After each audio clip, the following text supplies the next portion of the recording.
salam sejahtera umat Tuhan dimanapun kita semua berada. Hari ini 22 Juli 2021 kita memperingati Hari Santa Maria Magdalena. Siapakah itu Maria Magdalena?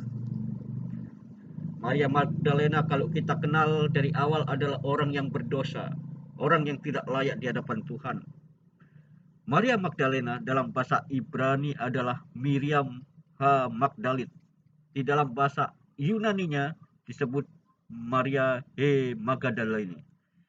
Secara harfiah berarti Maria berasal dari Magdala. Adalah seorang perempuan Yahudi pengikut Yesus yang ikut serta dalam pewartaan Yesus. Dan pada kemudian hari menjadi saksi mata peristiwa penyaliban Kristus, penguburan dan kebangkitan Yesus.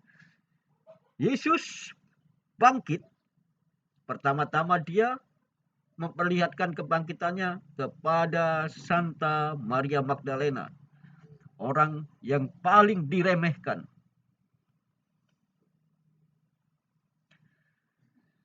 Mungkin sekali ia dijuluki Magdalena karena berasal dari Magdala, kota nelayan di tepi barat Danau Galilea. Lukas bab 8 ayat 2-3 menerangkan bahwa Maria Magdalena adalah salah seorang dari perempuan-perempuan yang ikut serta dalam pewartaan Yesus dan menyokong pewartaan Yesus dengan kekayaan mereka. Keterangan ini menyiratkan bahwa mungkin sekali Maria Magdalena adalah seorang perempuan yang relatif kaya. Nats yang sama juga menerangkan bahwa Yesus mengusir 7 roh jahat dari dalam diri Maria Magdalena. Keterangan ini diulangi dalam Markus bab 16. Menurut keempat Injil kanonik, Maria Magdalena adalah seorang saksi mata peristiwa penyaliban Yesus dan lebih lanjut juga pada penguburan Yesus berdasarkan 3 Injil sinoptik. Keempat Injil kanonik menyebutnya baik secara pribadi maupun bersama sejumlah perempuan lain sebagai orang yang pertama kali mendapati kubur Yesus yang sudah kosong, dan juga sebagai orang pertama kali bersaksi tentang kebangkitan Yesus. Maria Magdalena benar-benar memiliki keistimewaan.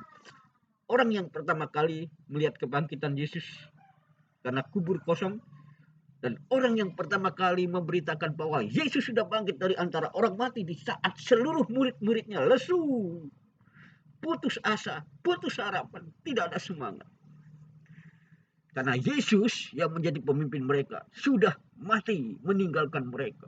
Tapi Maria membuat suatu perbedaan. Kenapa Yesus tidak memperlihatkan kebangkitannya kepada murid-muridnya, tetapi kepada Maria Magdalena, seorang wanita, seorang perempuan yang biasanya dipandang sebelah mata pada masanya, terutama dalam adat kebiasaan Yahudi. Karena hal-hal inilah banyak gereja dari berbagai mazhab, golongan, organisasi, denominasi menghormatinya sebagai rasul dari para rasul. Jadi Maria Magdalena disebut rasul dari para rasul. Maria Magdalena dijadikan tokoh utama dalam karya-karya tulis Kristen Gnostik yang apokrif, antara lain Percakapan Juru Selamat, Pistis Sophia, Injil Thomas, Injil Filipus, dan Injil Maria. Yang mungkin menurut Kristen Protestan dianggap tidak sah, tidak konkret. Karya-karya tulis yang dianggap tidak mengandung informasi secara yang akurat oleh para ahli ini menggambarkannya sebagai murid yang paling dekat dengan Yesus, sekaligus sebagai insan yang paling memahami ajaran-ajaran Yesus. Menurut Injil-Injil Gnostik, kedekatan Maria Magdalena dengan Yesus membangkitkan rasa tidak senang dari murid-murid Yesus lainnya, terutama Simon Petrus. Pada abad pertengahan, Maria Magdalena secara keliru disamakan dengan Maria dari Betania dan perempuan berdosa tanpa nama yang melumuri kaki Yesus dengan minyak wangi. Kita bisa melihatnya di Lukas bab 7 ayat 36-50. Ingat, nama Maria adalah nama yang umum. Akibatnya muncul keyakinan keliru yang tersebar luas di kalangan umat Kristen bahwa ia adalah seorang pelacur atau pesina yang bertobat. Nah, seringkali kita termakan informasi yang salah. Kemungkinan juga termasuk saya di dalam mengerti siapakah Maria Magdalena yang sebenarnya. Pada masa yang sama muncul berbagai kisah yang muluk-muluk di Eropa Barat tentang kekayaan dan kecantikan Maria Magdalena serta kisah hijrahnya ke kawasan selatan Prancis. Anggapan yang menyamakan Maria Magdalena dengan Maria dari Betania dan perempuan-perempuan berdosa tanpa nama merupakan salah satu kontroversi utama yang mencuat pada tahun menjelang Reformasi Protestan dan ditolak oleh sejumlah pemimpin gerakan Reformasi Protestan. Dalam kurun waktu kontrreformasi, Gereja Katolik mengedepankan sosok Maria Magdalena sebagai lambang pertobatan.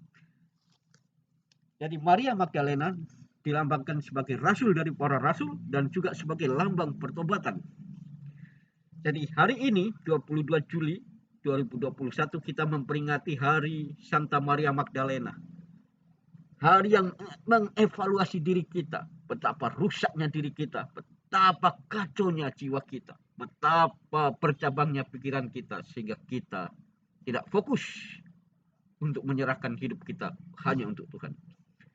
Pada tahun 1969, hari peringatan Maria Magdalena selaku tokoh yang dianggap sama dengan Maria dari Betania dan perempuan-perempuan berdosa tanpa nama dihilangkan dari kalender Gereja Roma.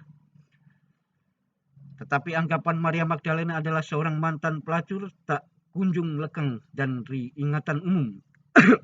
Maria Magdalena dihormati sebagai orang kudus oleh Gereja Katolik, Gereja Ortodoks Timur, Persekutuan Gereja-Gereja Anglikan, dan Gereja-Gereja Protestan bermazhab Lutheran. Hari peringatannya jatuh pada tanggal 22 Juli.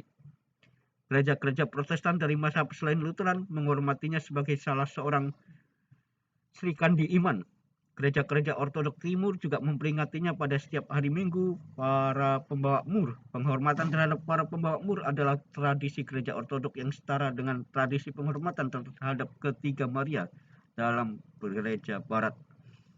Bagi sebagian besar sejarawan, spekulasi yang mengatakan Maria Magdalena adalah istri Yesus atau penebus setubuh dengan Yesus adalah pendapat-pendapat yang sangat diragukan kebenarannya. Sama seperti Yesus, Maria Magdalena juga diakui sebagai salah seorang tokoh nyata dalam sejarah di kalangan sejarawan sekuler pada umumnya. Meskipun demikian, hanya sedikit sekali keterangan mengenai riwayat hidupnya. Maria Magdalena tidak meninggalkan karya-karya tulis sendiri, dan tidak ada karya-karya tulis gadungan yang mencatut namanya sebagaimana secara umum terjadi pada murid-murid Yesus lainnya. Namanya tidak pernah disebut dalam surat-surat Paulus maupun surat-surat yang am. Sumber tertua dan terpercaya mengenai riwayat hidupnya adalah ketiga Injil sinoptik, yakni Matius, Markus, Lukas, yang semuanya ditulis pada abad pertama Tarik Masehi.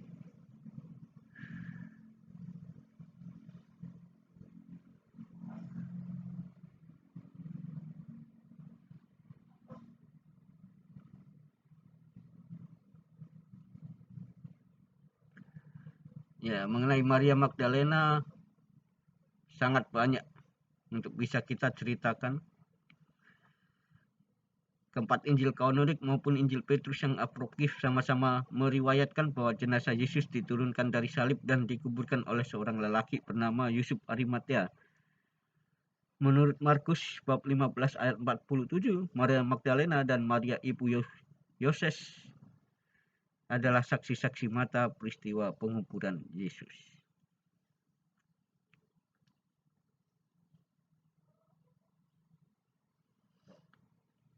Jadi Maria Magdalena menjadi sosok yang sangat krusial sebenarnya, karena mendapat kesempatan pertama kali melihat Yesus bangkit karena kubur kosong dan memberitakan kebangkitan Yesus.